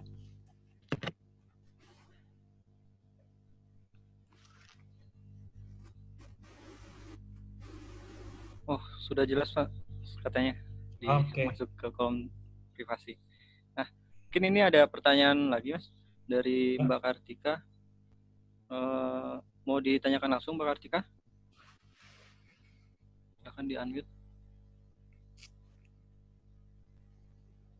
Mungkin dibacakan saja Mas. Nah, dari Mbak Kartika di sini ada bertanya Mas, apakah danau meninjau di Sumatera jika kita lihat dengan citra terlihat miring pada bagian utara juga dikarenakan oleh sesar semangko di Pulau Sumatera? Jika iya, apakah pergerakan sesar akan terus berpengaruh terhadap danau meninjau? Mungkin itu Mas. Oke, ini satu diskusi yang menarik juga ya. Bagaimana kita mengaitkan sesar Sumatera ini dengan vulkanisme yang ada. Nah, ini coba kita lihat screen sharing-nya.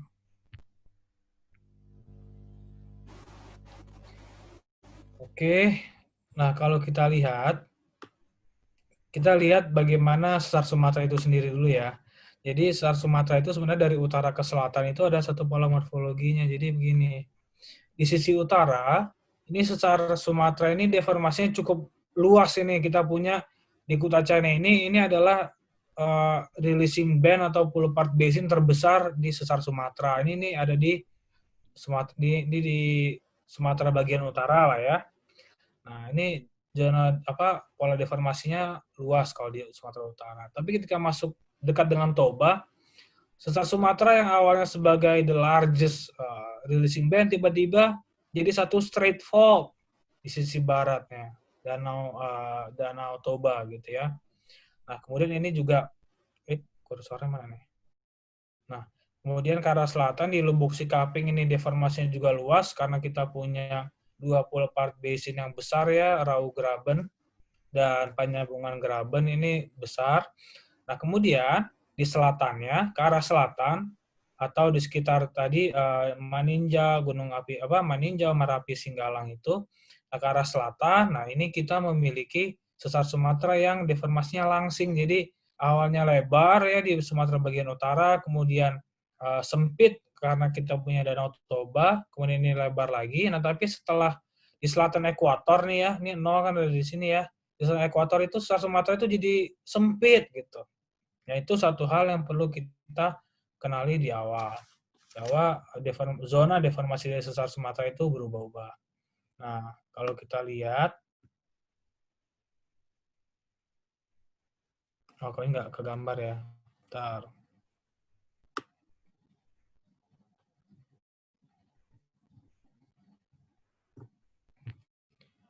Oke, mungkin ini kita jadi, sebentar.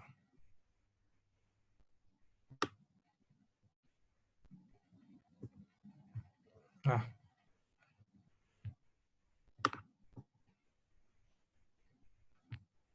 sebenarnya kalau Danau Maninjau ini sebenarnya adalah salah satu, ini Danau Maninjau ya, ini saya tidak ada DM yang lebih detail, tapi kalau kita lihat Danau Maninjau ini sebenarnya adalah danau vulkanik yang kurang dipengaruhi oleh sesar Sumatera. Jadi kalau kita bandingkan, kita punya kaldera Toba di utara dan Ranau di selatan, sebenarnya yang lokasinya agak sedikit lebih jauh gitu ya dari sesar Sumatera itu adalah Danau Maninjau. Jadi Danau Maninjau ini sebenarnya bisa kita ambil sebagai contoh ideal bagi satu kaldera di Sumatera gitu. Jadi kalau dikatakan ya pengaruh sesar Sumatera ini agak jauh lebih less lah, far less dibandingkan dengan yang kita miliki di Toba dan di Ranau gitu. Itu mungkin Mas Budi. Ya Pak, baik Mas. Nah, mungkin dari Mbak Kartika, apakah masih kurang jelas atau bagaimana? Bisa ditanyakan kembali. Saya agak tertarik dengan tadi di bagian Sumatera mengenai Danau Singkarak. Ya. Nah, Danau Singkarak itu kan di situ adanya structure yang sifatnya full over basin. Ya. Nah, dia semakin melebar kan strukturnya. Terus semakin lebar nantinya pada akhirnya dia akan melangsing kembali ya. Itu kan penggabungan antara strike slip sama normal. Betul. Nah, itu seperti apa Mas? Saya kurang, kenapa bisa melangsing kembali seperti itu? Sesarnya di tengah. Oke, Mas Budi. Nah, ini juga contoh yang menarik nih. Jadi, sebentar.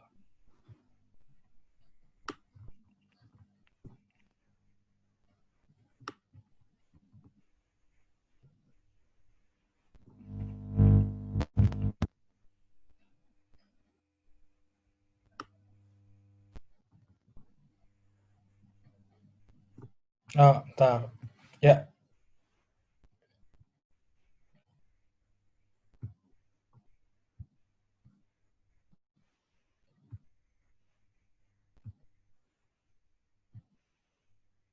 Nah, oke.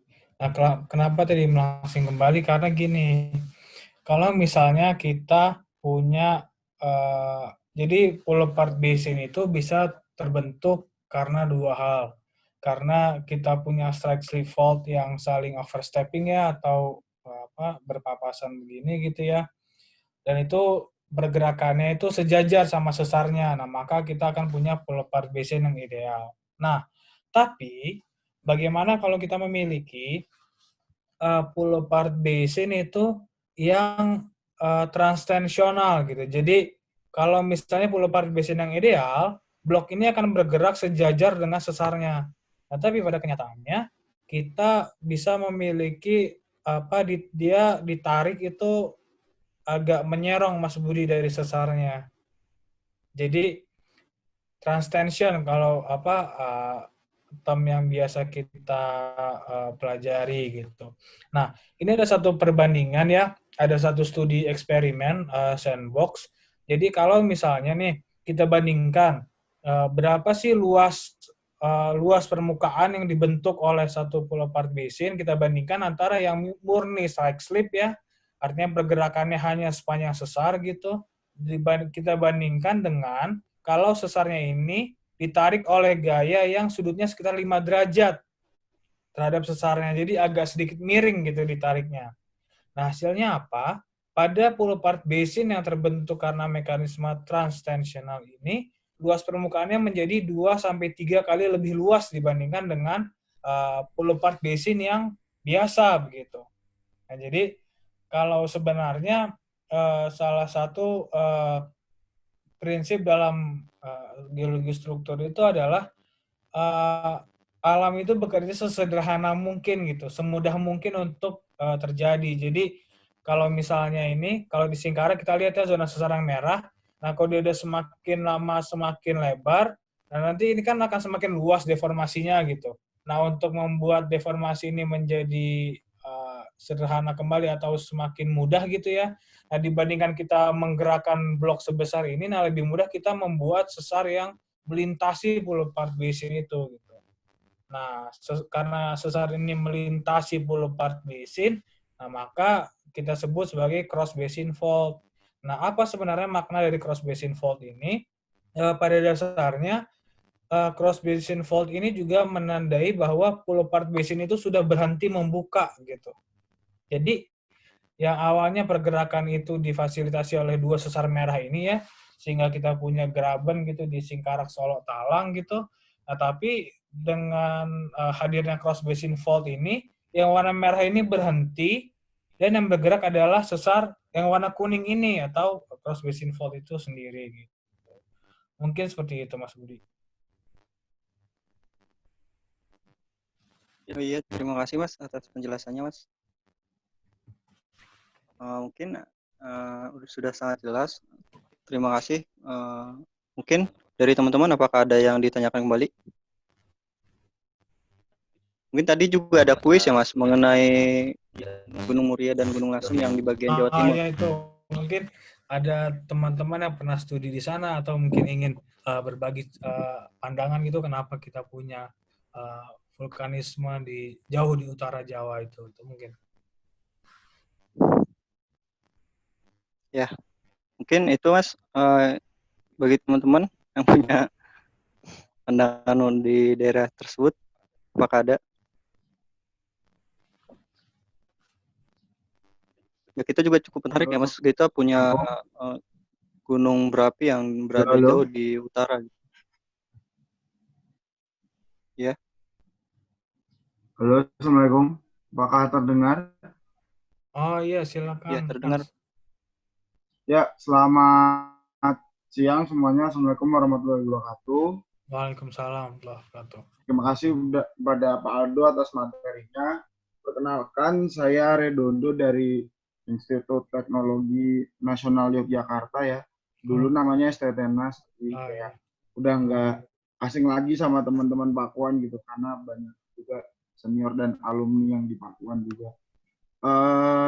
Untuk Gunung Muria ya Mas, yang waktu itu saya juga pernah ke sana itu. Kalau nggak salah menurut pandangan saya itu merupakan vulkanik hasil produk dari slab window atau bukaan yang dihasilkan oleh zona subduksi, tapi bukaannya itu berada yang paling jauh Mas dari istilah dari vulkanik arc yang berada di tengah Jawa gitu. Kenapa bisa dibilang kayak gitu? Karena itu kan makin jauh Mas dengan zona Benioff. Jadi magmanya itu komposisinya tuh sosonit ya, lebih ke sosonit yang dimana banyak ditemukan mineral void Mas di sana gitu. Bentuknya mirip kayak tuff, tapi setelah diperhatikan dan kami sayat itu ciri petrografi dan fisiknya itu berbeda gitu. Jadi itu mineral void yang dimana itu untuk menggantikan si silika, karena makin jauh dari zona subduksi kadar Al ini makin menipis, sehingga yang mengikat Si itu kan jadi istilahnya jadi nggak bisa terikat, maka diganti silika itu digantikanlah sama unsur void gitu. Yang saya tahu seperti itu Mas. Maaf masih belajar juga. Nah, oke, terima kasih Mas Redondo atas sharingnya. Jadi pas banget ya Mas Redondo juga pernah studi di sana. Jadi mungkin saya sedikit menambahkan penjelasan dari Mas Redondo tadi. Gunung Muria, Gunung Lasem ini secara tektonik kita namakan sebagai backup volcanism. Jadi vulkanisme yang terjadi di belakang busur. Nah, cirinya apa? Tadi seperti disampaikan oleh Mas Redondo tadi bahwa kita memiliki ciri magma yang afinitasnya sosonitik. Nah, di sini sosonitik artinya kita punya kadar alkali yang tinggi atau magmanya bersifat alkalin. Nah, selain itu tadi juga Mas Redondo juga berbagi sama kita bahwa kadar silikanya rendah. Nah, jadi kadar silikanya rendah dan salah satu cirinya juga adalah hadirnya mineral feldspatoid. Nah, kemudian selain itu, kenapa Gunung Muria, Gunung Lasem ini komposisinya berbeda gitu ya dengan quaternary volcanic kita. Nah, quaternary volcanic kita ini pada umumnya adalah kalk-alkalin secara afinitas gitu ya. Jadi dia subalkalin gitu secara geokimia. Nah, sedangkan di utara, di Lasem, di Muria kita punya afinitas yang alkalin gitu. Nah, kenapa itu bisa terjadi? Karena sumber magmanya yang berbeda. Nah, kalau quaternary volcanic ini, kita punya slab subduction yang mengalami dehidrasi ya, akibat panas. Nah, fluida yang dihasilkan itu kemudian membantu melelehkan baji mantel atau mantle wedge. Nah, lelehan inilah yang kemudian naik ke permukaan, berdiferensiasi, dan menjadi busur vulkanik kuarter. Nah, tetapi berbeda dengan vulkanik Muria Lasem di utara, kita memiliki magma yang direct dari mantel gitu. Jadi magma yang sudah berdiferensiasi tadi, yang di quaternary volcanic arc ini memiliki afinitas yang subalkalin gitu.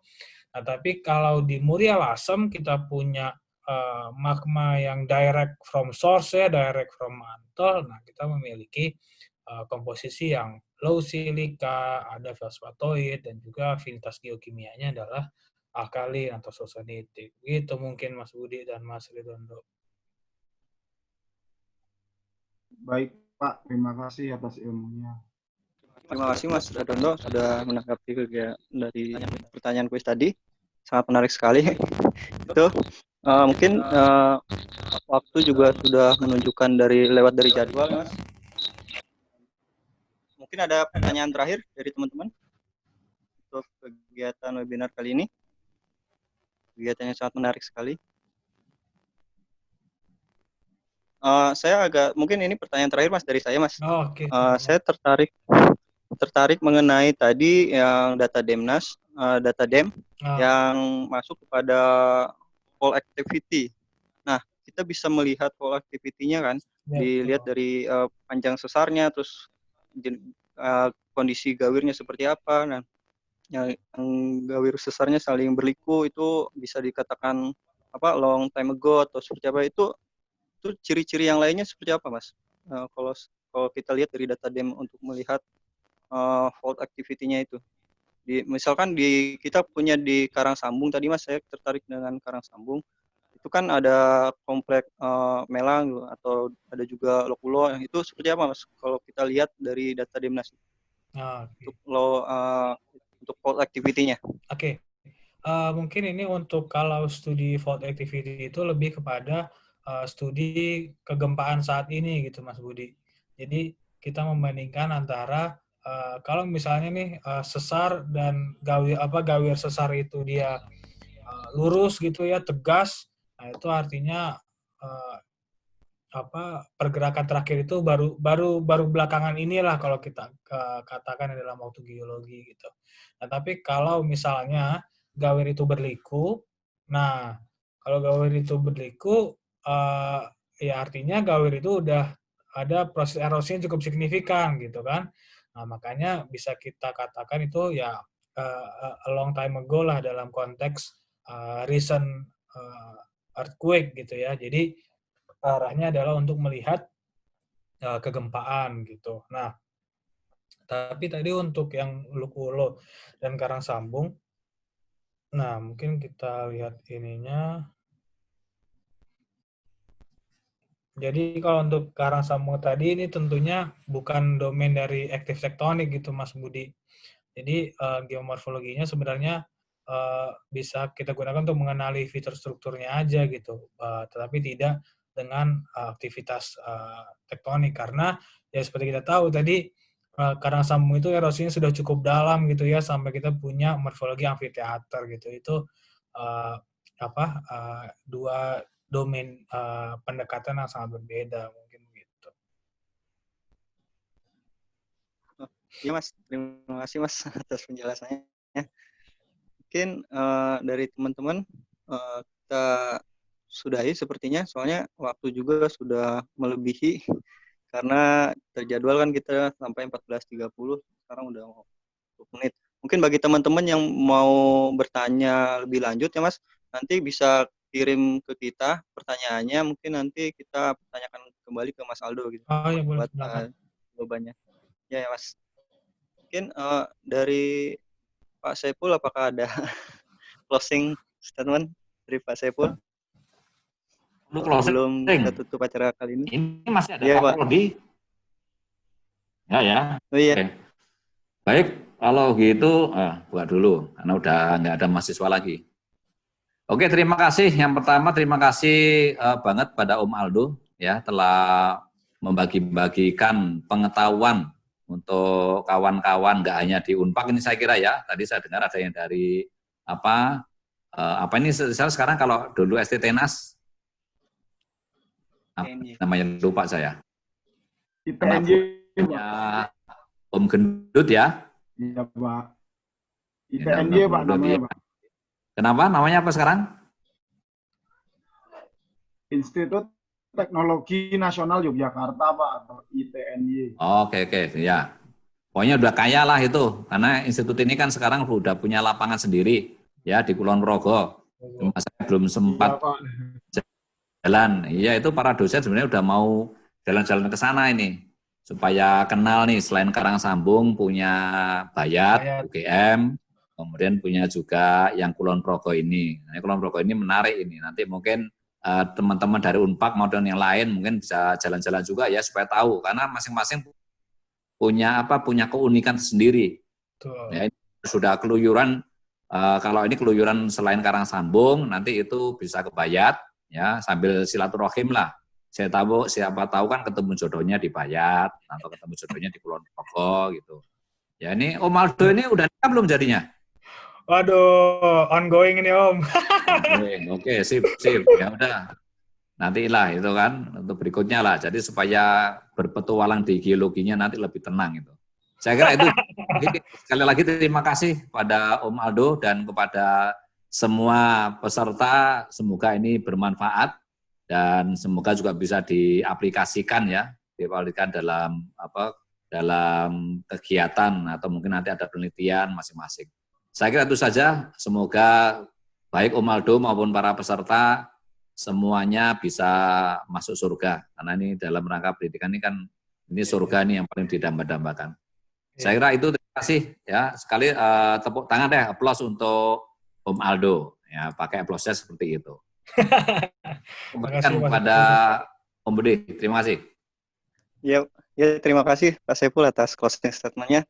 Mungkin sebelum ditutup acara ini kita buka videonya ya, kita foto bersama untuk dokumentasi kegiatan kali ini. Mungkin dari teman-teman bisa dibuka dan host untuk screenshot-nya kegiatan. Bud ikut gabung lagi Bud ya, udah beres. Iya. Mana ya Pak? Iya Om, Armadi kalau foto itu harus ikut itu.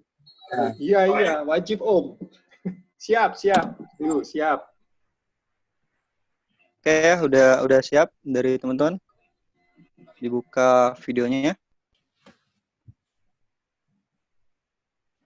Mungkin dari host bisa dihitung 1, 2, 3. Oke. Untuk slide kedua. Berapa slide nih? Ada berapa? Satu lagi. 1, 2, 3.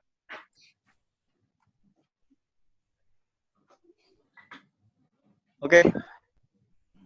Oke, baik. Sudah selesai. Terima kasih sebelumnya kepada Mas Aldo Febriansyah Putra yang sudah berbagi ilmunya, sangat bermanfaat sekali buat kita. Mungkin nanti Mas Aldo bisa main langsung ke Universitas Pakuan Bogor dan langsung berbagi ilmunya dengan kita gitu. Dan mungkin itu saja. Terima kasih kepada teman-teman partisipan, Pak Sepul dan Pak Agus Karmadi dan Pak Kaprodi, Pak Solihin. Terima kasih sudah menyempatkan hadir. Rekaman ini nanti mungkin kita akan di-upload di YouTube juga ya, Mas. Untuk kita. Nanti untuk teman-teman yang mungkin ketinggalan bisa mengikuti di webnya, di YouTube-nya SMIAG Universitas Pakuan Bogor. Ya. Ya, baik Mas Aldo, terima kasih banyak. Ya, semuanya atas partisipannya. Nanti ditunggu ya Mas di kampus kita di Pakuan Bogor, dekat dari Depok Mas. Oke. Oke, baik, mungkin cukup sekian dari saya. Terima kasih atas partisipasinya dari teman-teman sudah mengikuti webinar ini hingga akhir kegiatan. Kurang lebihnya saya mohon maaf jika ada salah-salah kata. Wabillahi taufiq wal hidayah. Wassalamualaikum warahmatullahi wabarakatuh. Waalaikumsalam warahmatullahi wabarakatuh.